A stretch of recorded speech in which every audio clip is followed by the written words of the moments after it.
To this evening's programme. First, it's becoming a familiar and heartbreaking scene. Thousands lining the streets of one small Wiltshire town to pay tribute to soldiers lost in Afghanistan.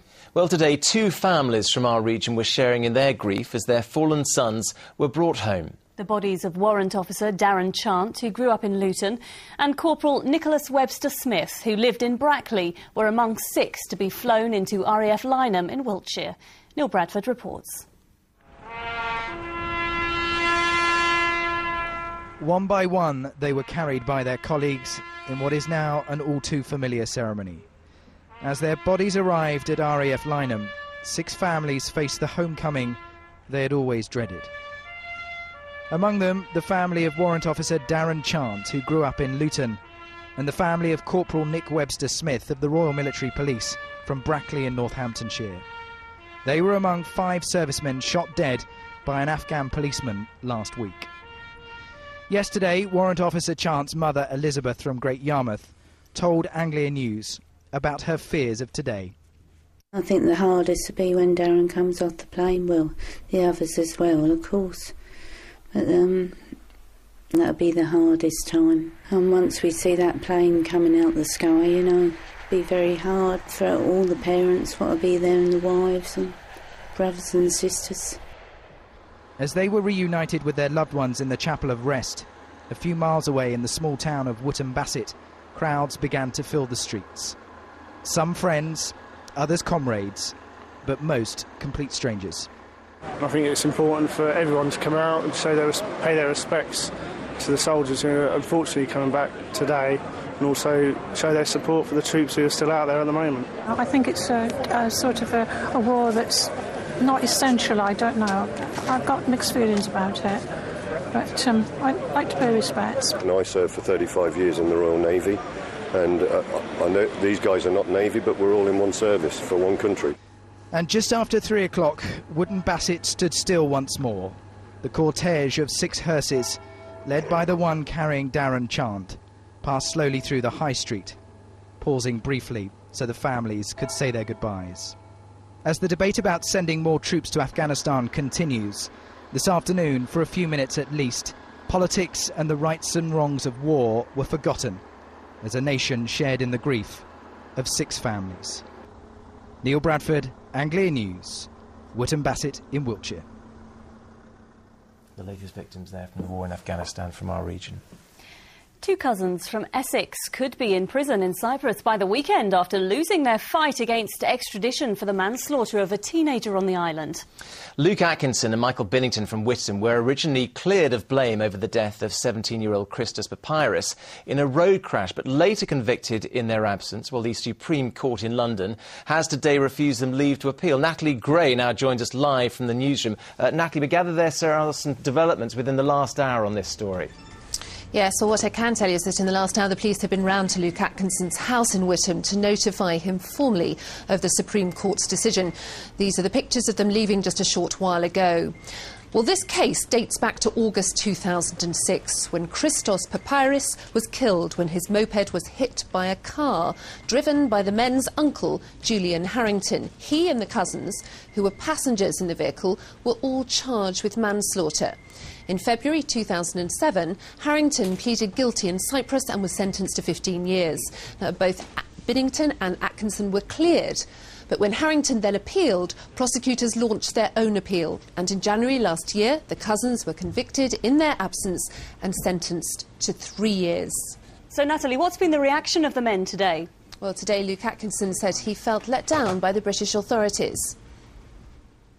It's always been in the back of our minds that, you know, there's a possibility, but I honestly thought, you know, the English courts would come through for us and, you know, look after their own as such. But it ain't happened, you know. Doesn't seem anyone's helped us. But, you know, it was a shock for the family. A lot of people are upset about it, you know. It's just a bit of a joke, really. And earlier today, their solicitor, Karen Todner, told Anglia Tonight that they could be flown out to Cyprus within the next 3 days. She's also written to the Home Secretary to ask if they can serve their sentence in the UK. Thank you, Natalie. Well, it's been confirmed in the last few minutes that Peterborough United manager Darren Ferguson is leaving the club by mutual consent. Well, Ferguson led Posh to 2 successive promotions, but this season they've struggled. They sit bottom of the Championship. A statement on the club website thanked him for his magnificent service and wished him all the very best for the future. Well, let's join our reporter Rhiannon Mills, who's outside London Road and joins us now. Rhiannon, quite extraordinary this. What is the latest? What have the club actually said then? Well, Jonathan, this has been a really chaotic afternoon. Peterborough United, they may have been a club struggling down there at the bottom of the Championship, but today, well, they were definitely a team not wanting to give anything away. It's literally only in the last 10 minutes that they have confirmed that they are parting company with manager Darren Ferguson by mutual consent. Earlier, we saw him leave. Just around 45 minutes ago, he was saying goodbye to some of the staff here, and indeed, they are saying goodbye to one of football's most famous sons.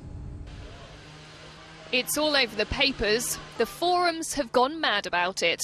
This afternoon, fans and photographers were being given the runaround by somebody driving the manager's car, but still no official confirmation about whether he was really leaving.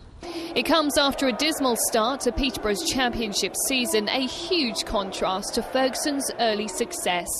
He joined Posh initially as player manager back in January 2007, steadying the ship after a run of 6 straight defeats. The following year, he then led them to second place in League Two, winning promotion behind champions MK Dons. And in only his second full season in management, he repeated that feat, back-to-back promotions taking Peterborough up into the Championship. But unfortunately, the smiles at the start of this season weren't to last. Today, in a local paper, Mr. Peterborough United Barry Fry unusually paid tribute to Ferguson's work. Fans like Alan Short and Stephen Simons can't believe that they'd let him go. It's turned this club around big time, but it's a new league and it's quick football, yeah. I don't think people have realised how quick it is. I think he should stay and, you know, try and do it the best he can and carry on. And all the fans and that what are criticising him, I think he should carry on and they should support him. At 37, Darren Ferguson will be hoping he has a long career ahead of him, just like his dad, wherever that may be. And at least if he is looking for a new job, he won't have to go far for advice. Rhiannon, this story's been moving at such a pace. Remind us, what have the club said again tonight? Well, as I was saying earlier, in the last 10 minutes, they have released the following statement, which says, following a series of meetings with the manager, Peterborough United and Darren Ferguson have decided to part company with immediate effect by mutual consent. They go on to say that the football club would like to thank Darren for his magnificent service during his time at London Road and wish him and his family all the very best for the future. They've also really apologised to the fans that it's taken so long for them to come out and reveal this, saying that it's all to do with terms and conditions. The speculation, though, certainly won't end tonight. Who's going to be the next manager? Where's Darren Ferguson going to be? It's going to continue for a few days yet. It is indeed. Rhiannon, thank you very much indeed for that. We'll, of course, have the latest on that story in our late bulletin at 10:30. Now, in other news, a Norfolk businessman imprisoned for keeping a revolver he bought to fight off rattlesnakes while working in America is to be freed after his sentence was reduced. The appeal court judges today cut Andrew Richardson's sentence from 3 years to 16 months after hearing that he'd all but forgotten about the gun he brought back years ago and that prison food was affecting his fragile health.